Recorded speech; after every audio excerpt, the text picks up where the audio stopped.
Om Sadashiva Samarambam Shankaracharya Madhyamam Asmadacharya Paryantam Vande Guru Param Param Ishvaro Guratmeti Murti Beda Vibhagine Vyomabda Vyapta Dehaya Dakshinamurtaye Namaha Sava Vedanta Sedanta Gocharam Tamagocharam Govindam Paramanandam Satguru Pranatoshmaham Om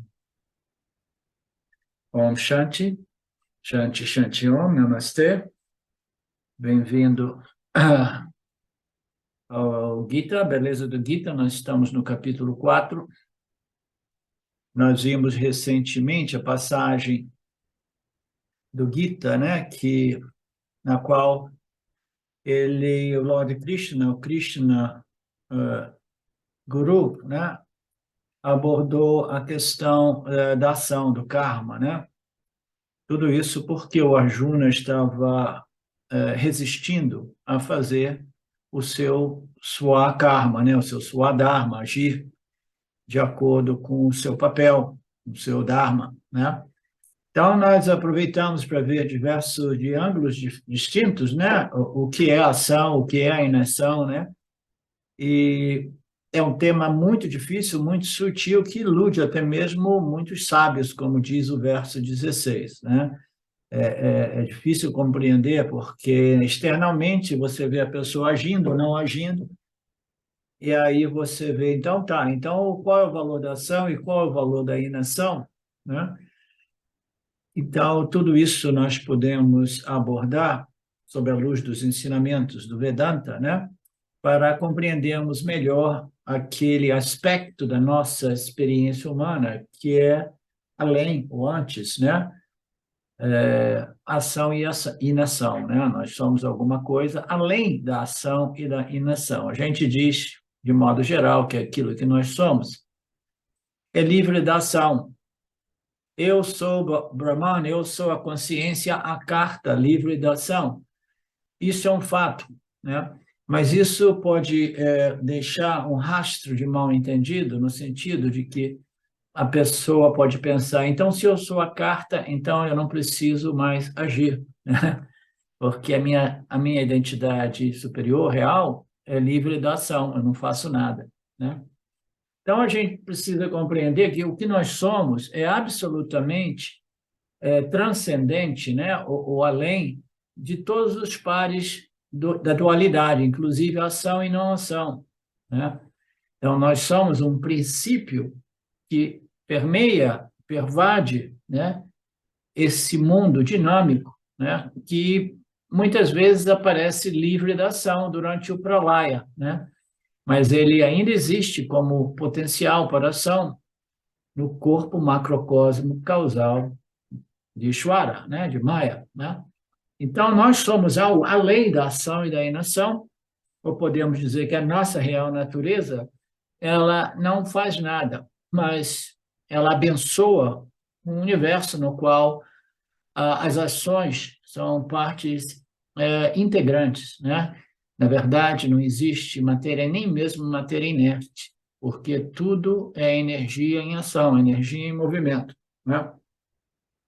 Então, nós vimos diversos aspectos desses ensinamentos e nós vimos que o processo nosso, no nosso crescimento espiritual, é o processo de compreender essa natureza nossa que transcende a ação e da inação, né? Na medida que nós compreendemos aquilo que nós somos, nós nos tornamos mais como um termostato e menos como um termômetro, né? O que quer dizer esta analogia do termômetro? O termômetro é um instrumento que mede, né, a temperatura de um objeto, né? Nós também temos o instrumento corpo-mente. E esse instrumento corpo-mente interage com o campo dos outros objetos. Nesta interação ele vai experimentar uma elevação de temperatura ou um declínio de temperatura. E esta temperatura se refere a uma temperatura emocional. Se os meus gostos não forem atendidos, né, se os meus desejos não forem, né, atendidos, o que vai acontecer? Eu vou me tornar quente emocionalmente, agitado, né, e às vezes até mesmo irritado e violento, né? Então, o processo de elevação espiritual nos leva a transformar esse instrumento, em analogia o termômetro, né, que no nosso caso é o instrumento de ação e interação, de experiência, o instrumento de experiência, como eu frequentemente digo, né, em analogia como um termômetro. Esse instrumento nosso, ele fica subindo e descendo de acordo com as circunstâncias favoráveis ou desfavoráveis do campo, né? Quando o campo é muito desfavorável, o que acontece? Com o meu corpo-mente, né? Ele se torna agitado, perturbado, estressado, temeroso, desejoso, né? E aí a gente sabe, né? É uma condição na qual a doença, né? A doença fisiológica e psicológica, ela se desenvolve muito facilmente, né? E uma mente doente não é uma mente espiritualmente elevada. Então, nós queremos ser mais como um termostato, é aquela equanimidade, apesar das interações com o campo que nos oferece, né, prazeres e dores, né? Nos oferece circunstâncias favoráveis e circunstâncias desfavoráveis, mas o termostato, ele permanece inalterado. Então, a ideia é que, na medida que nós compreendemos, né, este campo de conhecimento espiritual, nós nos tornamos mais como um termostato, que nada mais é do que um princípio, né, de consciência que não sobe e desce de acordo com as circunstâncias do campo das experiências, né? Então, nós vimos isso nos trouxe ao verso 17, no qual nós vimos que existem ações que nos elevam espiritualmente e ações que nos declinam, né? Espiritualmente. E não somente isso, nós precisamos compreender a inação. Então, nós entramos na questão do karma, né, deste ponto de vista, né, colocando as ações que nos elevam, as ações que nos fazem declinar espiritualmente, e nós queremos compreender a inação. Será que a inação me eleva ou a inação me faz declinar? A inação é uma forma de ação, tá? É uma ação, né, de me recusar a responder aos estímulos, em outras palavras, de exercitar o meu papel como Jivatma, que eu fui desenhado para responder aos estímulos do campo, né? Então, é uma forma de ação, não é uma ação necessariamente física e aparente, mas é uma ação de dizer assim, não vou fazer nada, hoje eu não faço nada mesmo. E como nós sabemos, a inação pode ter um custo muito pior do que uma ação, né, não sugerida pelas escrituras. As assim ditas ações proibidas, que eu não gosto dessa palavra, elas causam papas, e muitos deles papas difíceis, né? Mas a inação pode causar papas e até mesmo piores às vezes, né? Então, nós vimos tudo isso até chegarmos ao verso 18, que é o verso no qual nós deixamos para trás toda a questão do karma, das ações e das suas repercussões e consequências, e nós entramos nos versos do Jnana Yoga, do Vedanta, né? É uma passagem muito, muito importante, muito profunda, extraída do supra-sumo dos Upanishads, esse verso 18, que diz que aquele que compreende a ausência de ação durante uma ação do corpo, e aquele que compreende a ação, até mesmo na inação, a ação aí, potencialmente ela existe, a gente vai ver no desdobramento da aula de hoje, é um sábio entre os homens, né? É um homem, é um sábio, aquele que realizou e compreendeu algo que resolve a necessidade de posteriores conhecimentos e ações, né? Não que o indivíduo não queira mais agir, não queira mais conhecer novos campos né, da ciência, mas simplesmente ele não é motivado para fazer ou conhecer como forma de se realizar ou se completar, né? Então, o desdobramento deste verso é tremendo, né? Enorme. A gente vai ver tudo isso porque é o tema da aula de hoje, né? Aquele que em, a- vê ação em ação deve ter a visão correta. Portanto, o primeiro ponto ali é que nós encontramos uma aparente contradição monstruosa, né? Então, aquele que vê a ação na inação, e a inação na ação é um sábio, mas o correto deveria ser aquele que vê a ação na ação e a inação na inação é um sábio, né? Mas Vedanta é totalmente contraintuitivo, né? Ele apresenta essas contradições de novo, que nos permitem de exercitar o nosso intelecto, né? O Vedanta utiliza muito as aparentes contradições para forçar a gente a expandir o nosso intelecto e compreender, né? E compreender a real natureza deste universo aparente, né? Então, fugindo, né, a uma lógica, né, mais direta, né, mais pragmática, o Vedanta apresenta essa declaração um pouco estranha para quem não está acostumado com o Vedanta. Mas Krishna diz que aquele que vê a inação, vê a ação na inação, a inação na ação, este sim uma pessoa sábia, né? Assim, se você traduzir este verso, literalmente, ele não parece transmitir nada, ele parece neutralizar-se, né? A primeira passagem neutraliza a segunda, porque são contradições, né?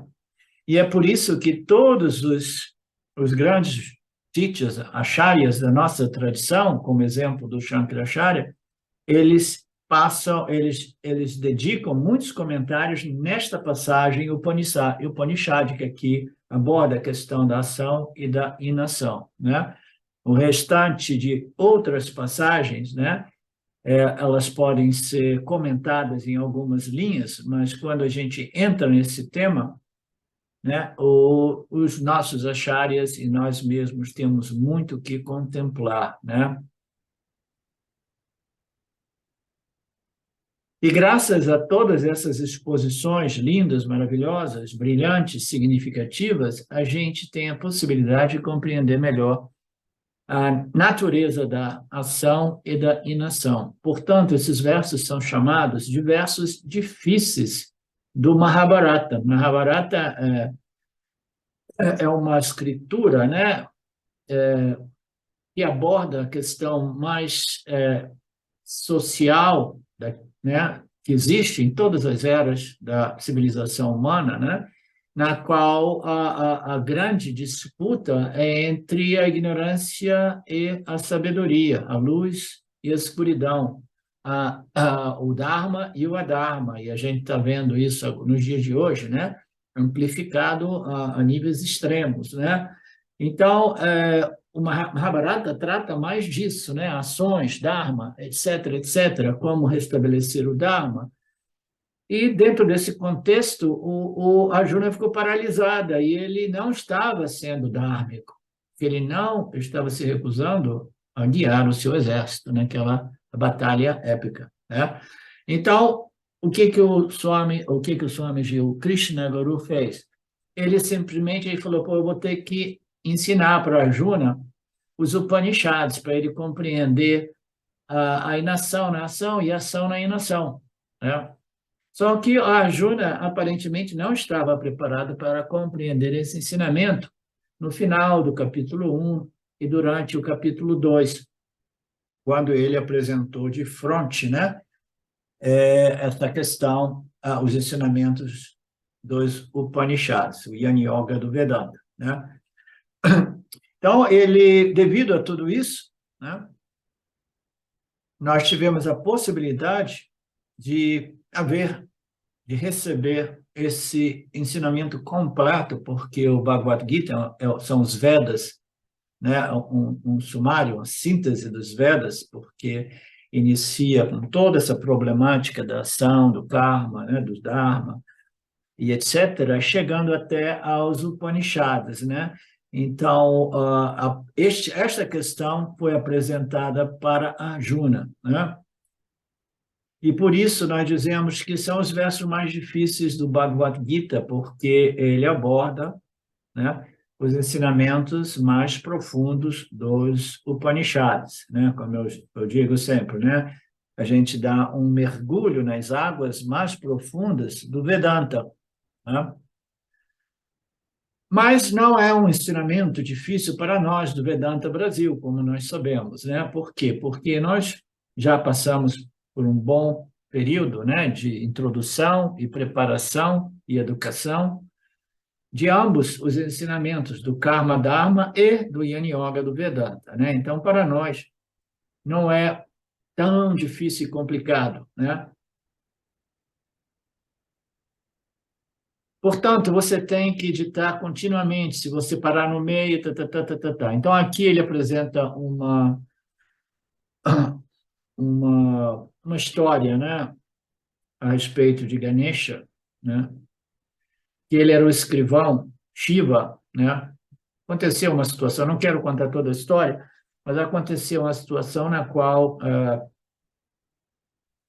Shiva tinha cortado a cabeça, né, de Ganesha, e depois a mulher de Shiva ficou indignada, falou: você tem que arrumar essa situação, porque isso é um absurdo. Ele é o meu filho, é o seu filho. Aí ele imediatamente viu um outro ser passando, era um elefante, cortou a cabeça do elefante e botou no corpo do Ganesha.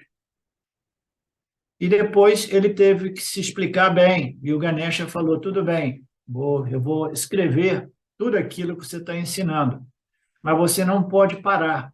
Se você parar de escrever, parar de falar, eu vou parar de escrever. Essa foi a imposição, a condição imposta por Ganesha, né? Você tem que ditar continuamente. Se você parar no meio, eu vou embora. Agora, Vyasacharya não está lendo um livro, ele tem que compor e ditar, porque ele é o autor. Então, Vyasacharya disse que eu faria o seguinte: vou colocar outra condição. Quando você copia, você deve saber o significado de copiar, né? Normalmente, quem toma um ditado geralmente faz sem pensar, e por isso, sempre que vem a palavra renúncia, as pessoas compreendem remuneração, tá? É uma piadinha típica do Swami. Existe um abismo entre aquilo que é ensinado e aquilo que é compreendido e assimilado na parte do discípulo, né? Então, a gente ouve, os ensinamentos passam pelos nossos sistemas, né, de crenças, e os significados são adequados às nossas crenças, né? E a gente acaba interpretando equivocadamente os ensinamentos do Vedanta, né? Vai pensar: não, então o barato aqui é a inação, né? Então eu não vou fazer nada. Do mesmo modo que as pessoas, durante as aulas do Swami Paramarthananda, em Chennai, frequentemente fazem a confusão. Ele conta essa piadinha, né? Você falou que era importante a remuneração. Ele diz: eu falei que era importante a remuneração? Não, eu falei que era importante a renúncia, né? Renunciation e remuneration, né? Em inglês é mais parecido, né? Quando eu ditei um aluno, né, apenas a renúncia vai trazer a libertação. Ele escreveu: apenas a remuneração vai trazer. Porque eles não pensam, né? O Vyasacharya colocou uma condição para que você soubesse o significado dos ensinamentos.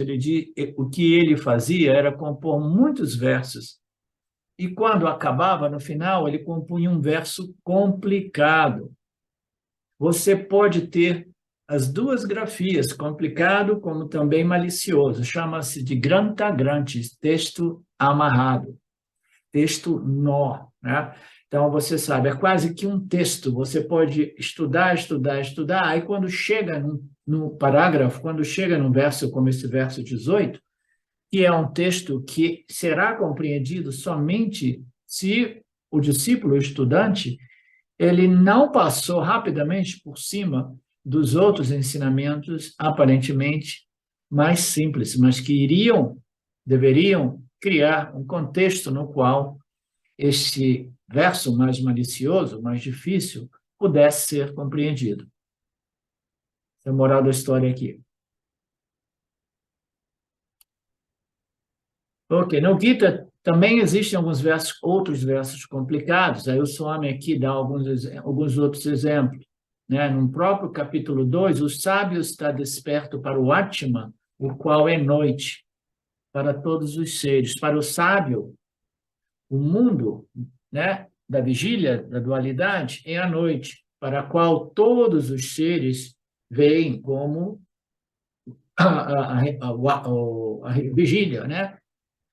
Então, são versos, né, que o indivíduo ele não consegue compreender, a menos que ele tenha passado pelo Gita, né? Ou melhor dizendo, a menos que ele tenha permitido que o Gita passasse, transformasse as suas crenças e compreensões, ao invés de simplesmente passar pelo Gita superficialmente, né? Como alguém disse a Swami Paramartananda, Shimayananda, muito tempo atrás, ele disse assim, Shimayananda, eu estou muito já bem preparado. Eu passei pelo Bhagavad Gita já 5 vezes.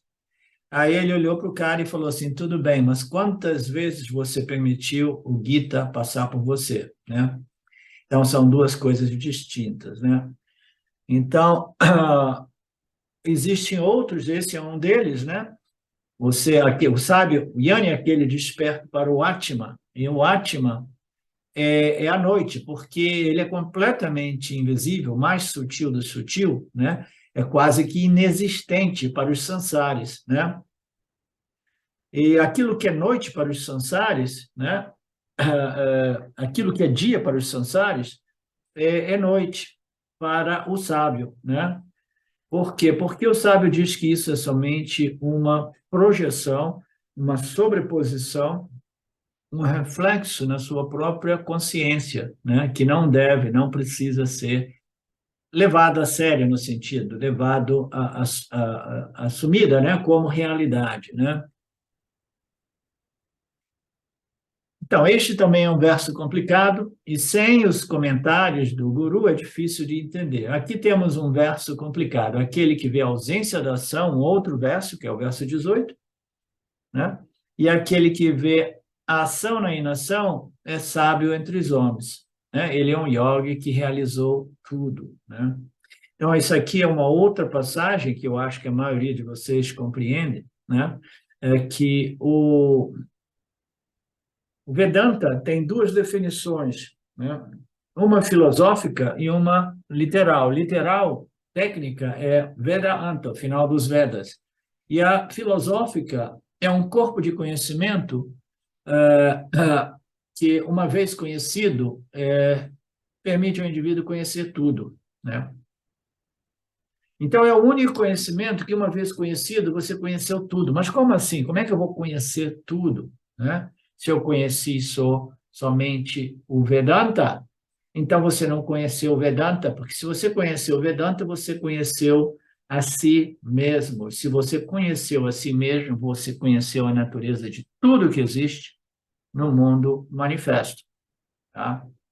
Então, deste ângulo, você conheceu aquilo que é a natureza de tudo. De um outro ângulo, você conheceu aquilo que, uma vez conhecido, né, cancela o seu desejo por conhecimento como um meio de te realizar, completar, né? As pessoas buscam a plenitude através das experiências sensoriais que produzem muita satisfação, e as pessoas procuram a plenitude através de conhecimentos, né, científicos e muitas vezes até mesmo místicos e esotéricos, etc. Por quê? Porque conhecimento me conduz à plenitude. Então, o Vedanta diz, Vedanta é o conhecimento que realmente coloca fim à necessidade de todos esses campos de conhecimento como modo de se completar. Então é o conhecimento que produz a plenitude? Não.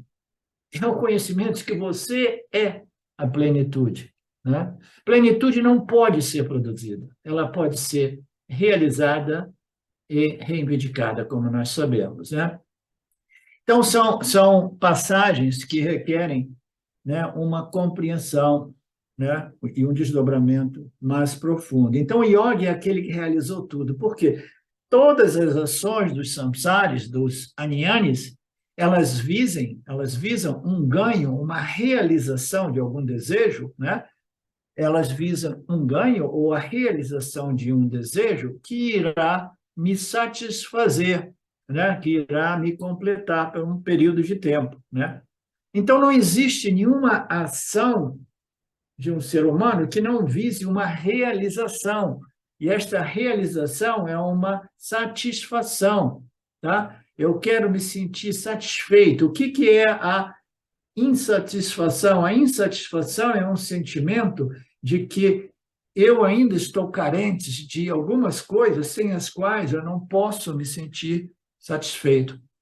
É uma declaração de carência, né? O desejo é uma declaração de carência, de insatisfação. Então, eu preciso realizar a lista dos meus desejos, porque eu nunca vou me sentir satisfeito, porque tem muita coisa faltando para que eu possa me satisfazer. Eu estou vivendo num estado de carência, né, emocional e mental, que projeta desejos que possam resolver esse problema, né? Então, toda e qualquer ação do Aniane é um esforço para realizar a plenitude. Naturalmente, é um esforço para realizar a plenitude que ocorre a nível subconsciente, né? Para o Ariane, ele quer realizar o seu desejo, ele quer obter o ganho daquele objeto de desejo, né? E ele, sem notar, ele acha que o objeto de desejo irá satisfazê-lo, né? Mas ele não compreende que a satisfação ela é linkada, conectada com um senso, né? Um senso de plenitude. Por quê? E neste momento eu me sinto pleno e satisfeito. Por quê?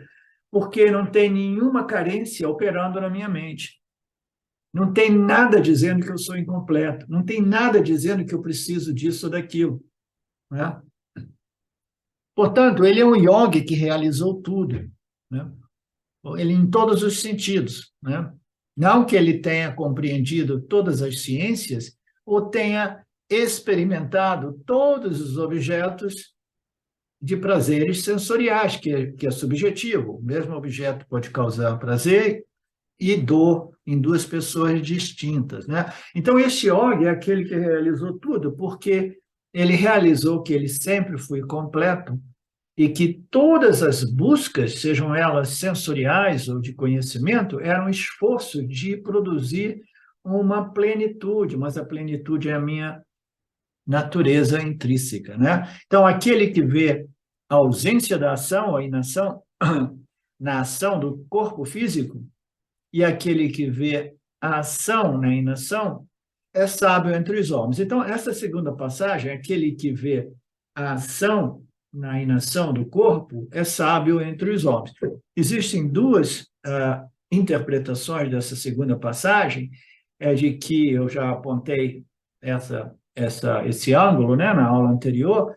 Você compreende que existe ação até mesmo na inação. Por quê? Você pode parar de agir, mas ainda assim existem movimentos mentais, movimentos emocionais, e, acima de tudo, existe um movimento energético, porque nós temos os pranas, né, que estão operando o corpo. Então, de um ponto de vista mais pragmático, né, e simples, tudo que existe é energia em ação, em movimento. Então, o sábio, ele compreende que a inação ela é inexistente dentro do âmbito do universo manifesto. Tudo é energia em ação, né? E mesmo se eu entro em Nirvikalpa Samadhi, existem algumas energias que irão fazer o quê? Irão sustentar o meu complexo corpo-mente. Se eu não tiver os pranas fazendo suas devidas funções a nível muito sutil, né, esse corpo-mente ele não se sustentam. Em outras palavras, o corpo sutil não consegue permanecer no corpo denso, a menos que os pranas estejam exercendo as suas funções, né? Então, no nível mais prático, o sábio é aquele que vê, compreende a ação até mesmo na total inação. Mas, de um ponto de vista mais profundo, é que o sábio é aquele que não existe realmente a inação. Não existe nem mesmo a inação durante o sono profundo, ou durante o Nirvikalpa Samadhi. Por quê? Porque durante o sono profundo, a gente não, agora realmente a gente pode dizer que eu vejo a inação na inação. Por quê? Porque eu dormi, não tinha nenhuma atividade mental, né? Etc, etc. Muito embora a gente possa, né, desafiar esse conceito, porque os pranas estão mantendo o corpo vivo durante o sono profundo, mas de um outro ângulo a gente diria, não existe, é total inação, mas não é total inação. Por quê? Porque a ação ela permanece em sua condição semente, em sua condição potencial, em sua condição causal. O corpo sutil se recolhe no corpo causal e todo o karma permanece ali como Sanchita Karma. Então, a ação e suas resultados, as ações, é tudo contido. Então, este universo, mesmo quando recolhido no causal, ele não cancela as ações que permanecem existentes em potencial, tá? Então, a gente vai ver o desdobramento do Swami Paramarthananda neste ângulo desta declaração nos próximos parágrafos, né? E o indivíduo que compreendeu a ação, a inação na ação, né? Então, o que a gente pode dizer sobre a inação na ação? Eu estou agindo, eu estou agindo, eu estou agindo, né? Mas eu compreendi que eu não sou o corpo físico e eu não sou os pranas e eu não sou o intelecto, né? Eu não sou o corpo-mente, né? O corpo-mente está produzindo essas respostas constantemente para os estímulos do campo, mas existe algo na minha experiência humana que me permite, né, determinar ou observar este aspecto da minha existência humana que é um princípio testemunha que não se move. Quem é que não tem, já teve essa experiência, né? A mente está movendo, o intelecto está movendo, o corpo está movendo, mas existe algo em mim que parece mais como uma testemunha livre de qualquer ação, né?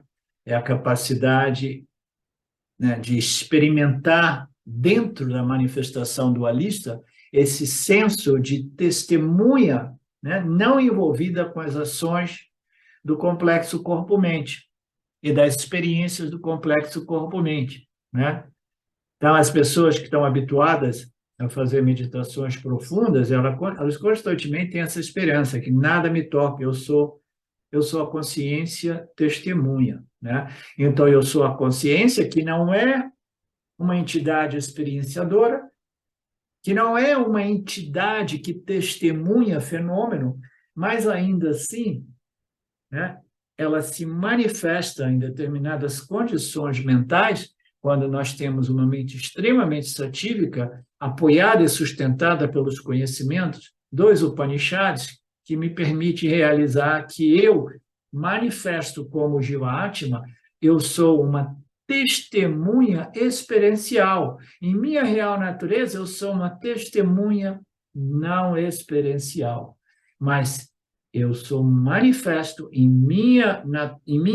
como minha entidade, né, inferior, que é o Jiva-Atma, eu sou abençoado com uma experiência na qual eu me vejo como uma testemunha experiencial. Experiencial de quê? Do corpo-mente e do mundo experimentado através do corpo-mente. Vocês compreendem essa parêntese que eu estou fazendo? Okay? Porque a gente ouve de novo e de novo o fato de que aquilo que nós somos é uma entidade que não experiencia, né? Isso é um tema muito profundo e muito difícil de ser realizado e abraçado totalmente, né, pelo Jivaati.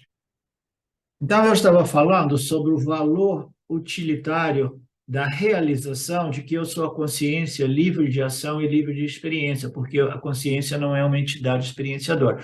Então, todo mundo, essa é a parte que mais pega no processo de auto-reconhecimento e a reivindicação, Aham Brahmasmi, eu sou a consciência que não é uma entidade experienciadora. Então, se eu não posso experimentar como consciência, né, e de repente eu nem retorno, né, em outras encarnações, então não existe realmente um valor utilitário no autoconhecimento, né? Isso por quê? Porque as pessoas, em geral, até mesmo os buscadores, né, mais maduros, ainda assim, eles são apegados à experiência, à vassana de experiência, o desejo por experiência é a vassana mais profunda que existe, tá?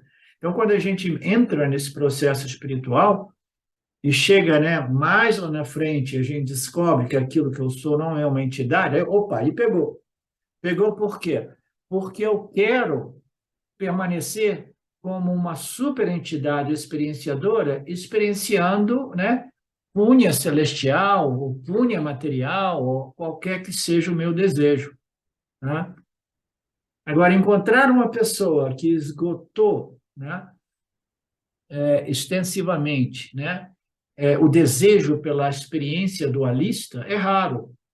E somente quando nós chegamos nesse ponto, nós esvaziamos os nossos desejos através de compreensões profundas, aí a gente aceita, né, nos merging, né, que é nos dissolver no oceano de Brahman como o Brahman, que não é uma entidade experienciadora, né? A analogia mais comum é o rio descendo montanha abaixo, ele é identificado como rio, ele está abençoando todas as pessoas em ambos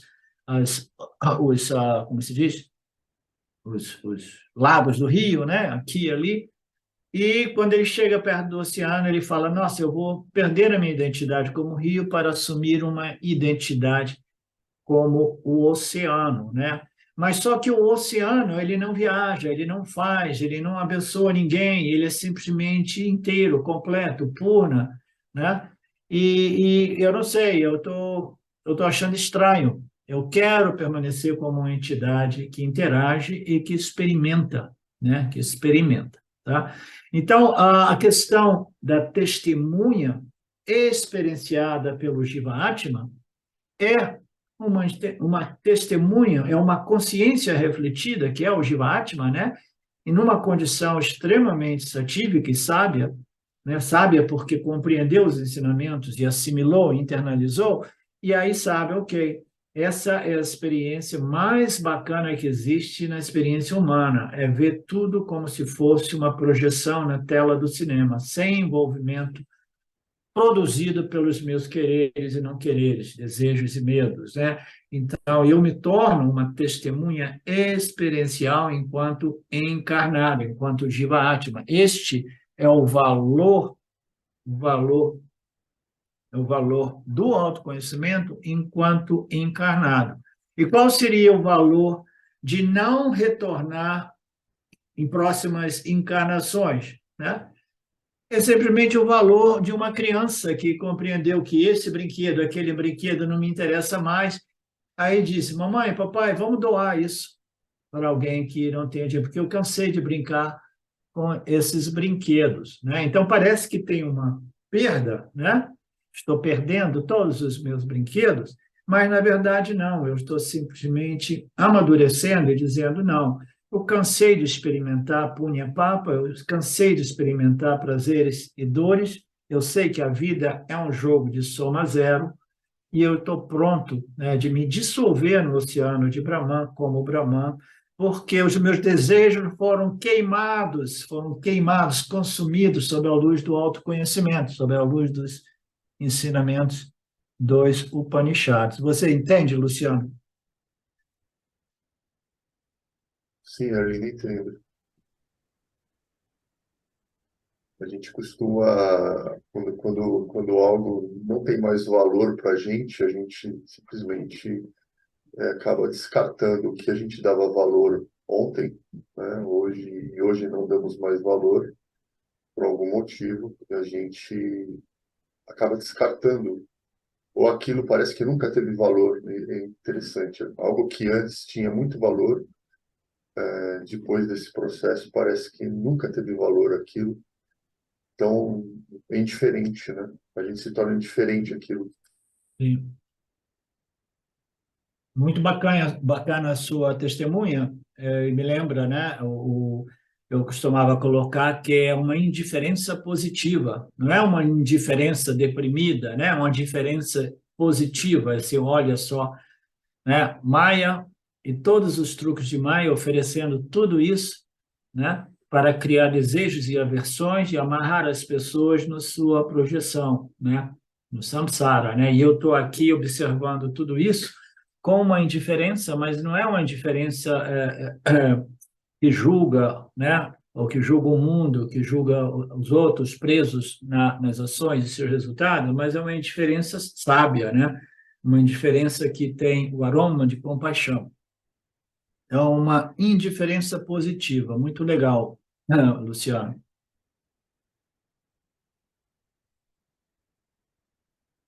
E temos outro verso complicado ainda, mais versos complicados, no capítulo o quê? Capítulo 9.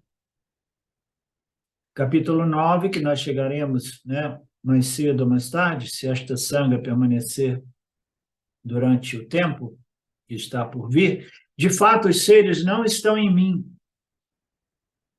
Veja, meu divino yoga, eu mesmo sou o criador dos seres e sustentador dos seres, mas eu não estou nos seres, né?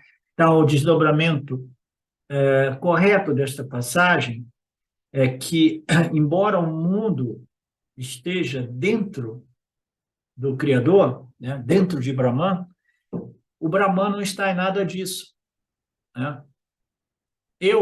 O mundo inteiro está em mim, aqui foi apresentado de modo diverso, os seres não estão em mim, eles aparecem estar em mim.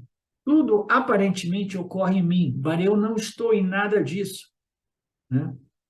Eu, eu mesmo sou o criador dos seres, o sustentador, mas eu não estou em nada disso, né? Não estou em nada disso.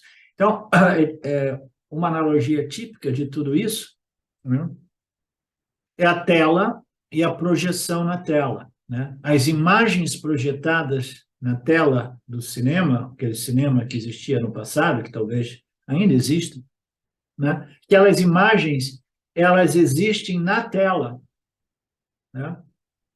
Mas aquela tela não está nas imagens. Na verdade, a gente nem vê a tela nas imagens. A gente é iludido a não ver a tela nas imagens, do mesmo modo que a gente é iludido a não ver a consciência através do processo mental, emocional e as ações de cada ser humano, né? Então, eu sou o criador, eu sustento tudo, mas exatamente como a tela, eu não faço parte de nada disso. Tudo isso ocorre em mim, mas não ocorre realmente em mim, porque eu sou absolutamente livre, independente e intocado por toda essa projeção, né, de Namarupas, né? Essa projeção de Maheshwara. Então, Krishna continua usando a linguagem da contradição que é típica do Vedanta. Ele diz que o mundo inteiro está em mim, e na próxima ele diz, mas eu não estou não estou no mundo. Não existe nenhum mundo em mim, mas numa outra passagem ele diz que o mundo existe em mim exatamente como a projeção na tela do cinema. Como você vai entender uma situação dessa, né? Resumindo, né, é que Satya, Mitya é Satya, mas Satya não é Mitya, né? Quando a gente resolve Mitya em Satya, a gente está simplesmente compreendendo que toda essa projeção ela é contida, né, no espelho refletor de Brahman, ou na tela da consciência de Brahman, né? Mas a consciência de Brahman, esse espelho, ele não está presente realmente em toda esta manifestação. Então, a tradição literal é o homem sábio vê a... Ah, não, peraí, não quero pular. Ele diz que não há mundo em mim. E como nós iremos entender esta passagem, né? Tudo ocorre dentro do âmbito da consciência, né? Mas a realidade final é que nada realmente ocorre. E eu não estou em nada disso. Isso aí é simplesmente um truque produzido pelo grande ilusionista, que é o Mister Maia, né? Então, a cobra, né, aparece na corda e causa grande aflição aos homens e às mulheres ao redor, né? Mas ainda assim, a cobra é inexistente, porque tudo que existe é a tela, tudo que existe é a consciência, né? Então, todas essas configurações de desejos, prazeres ou de medos e aversões, elas são projeções da mente humana. E a mente humana, num coletivo, produz todo esse material, o corpo macrocósmico de Vasanas, de modo que Maya e Shwara estão sempre ali, né, com esse sistema produzindo ou manifestando, ou reconfigurando, né, remodelando os nossos meios ambientes, os nossos parabada karmas, né? E neste verso nós entramos em mais um desses ensinamentos mais difíceis que diz: o homem sábio vê a ação na inação e ele também vê a inação na ação. Então, devemos entender o que realmente ele está dizendo. Isso pode ser entendido claramente quando conhecemos o ensinamento básico do Vedanta, de que todo indivíduo consiste em duas partes em sua personalidade, né? Então, nós vamos agora entrar numa análise, né, do que é o indivíduo, o que é um ser humano, né? Porque o ser humano, como nós sabemos, em realidade é Brahman, é a consciência, mas ele aparece como o quê? Ele aparece como o ego, como o ahamkara. O ahamkara é um reflexo da consciência que ocorre no corpo sutil de todos os seres vivos, que no caso dos seres vivos humanos, produz um pensamento, eu sou e eu sei que eu sou, eu existo e eu sei que eu existo, e esse pensamento ele invariavelmente ele busca se definir depois de 1, 2, 3 anos, e ele imediatamente ele se define como corpo-mente, né? Então, esta identificação com o instrumento de experiência é inevitável, né? Então, como é que nós vamos compreender isso? Compreendendo a minha natureza Ahamkara e compreendendo a minha natureza pura consciência, a minha natureza complexo corpo-mente e a minha natureza absoluta como Satchitananda. Em minha natureza absoluta, eu sou livre de desejo, livre de karmas, livre de ações e de experiências, né? Porque eu sou a única realidade. E se existe algo que é a única realidade, significa dizer que eu sou não dual, não existe nada além de mim. Se eu sou não dual, não existe fronteiras a partir das quais eu deixo de existir para que algo outro exista. Não, eu sou Sati, a única existência, eu sou Chita, a única consciência e de natureza não dual. Então, esta minha natureza plena, purna, é a minha real identidade. Então, todos nós temos duas identidades, saibamos nós ou não. A minha natureza Satitananda, que produz uma identidade. Agora, a coisa engraçada de tudo isso, produz uma personalidade.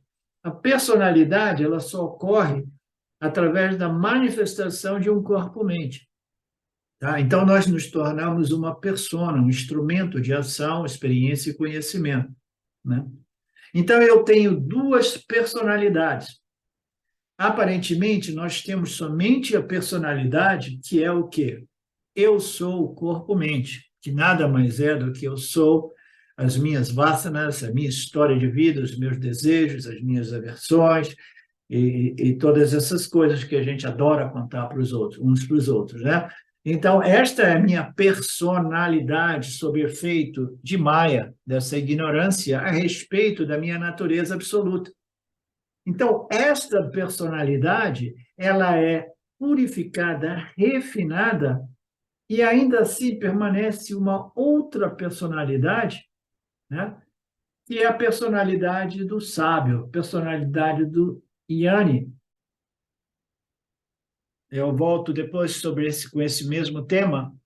Om Purnamada Purnamidam Purnamudachyate Purnasya Purnamadaya Purnameva Vashishyate. Om Shanti Shanti Shanti. Olá, queria trazer aqui para vocês o quanto eu tenho me beneficiado dos ensinamentos do Vedanta. Esses ensinamentos do Vedanta, eles mudaram a minha vida, o meu estilo de vida, né?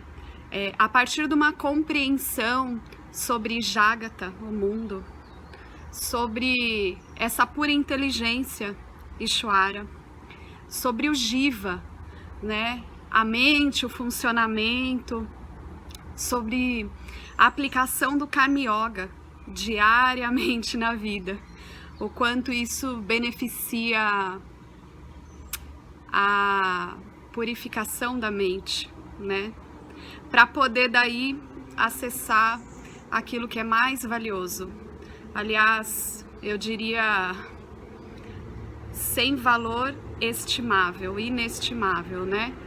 Uma riqueza profunda, que é a compreensão sobre os ensinamentos de Satya, a consciência, a existência ilimitada que sou. Bom, eu sou uma aluna de Vedanta, desse grupo, Vedanta Brasil, que iniciei a jornada, estou no começo da jornada, mas essa jornada seria impossível sem o apoio diário de um professor qualificado, o professor Arlindo Nagar, nosso professor, que dedica a sua vida, que dedica as batidas do seu coração exclusivamente para o ensino do Vedanta. Ele gosta de usar a frase o coração que se doa recebe. Então ele é esse coração que doa. E aí a minha pergunta e o meu convite é: e você? Tem se beneficiado também dos ensinamentos, da compreensão, da clareza desses ensinamentos que são trazidos para nós? Sim? Se sim, o coração que doa recebe. Então o convite é: se você se beneficia, você pode também fazer uma doação. Essa doação, ela é necessária, apropriada, para a manutenção, né, desse ensinamento vivo diariamente para nós. E é um convite para que a gente possa nutrir esse grupo com o dar e o receber. E se você se beneficia, tenho certeza, qualquer valor mensal é suficiente. É o valor que o seu coração sentir, mas é um valor apropriado. Bom, meu recado é esse. Eu agradeço imensamente e não tenho palavras para dizer o que é o Vedanta na minha vida. Só dizer gratidão. Gratidão Ishvara, gratidão professor, gratidão a Sampradaya, gratidão. Obrigada.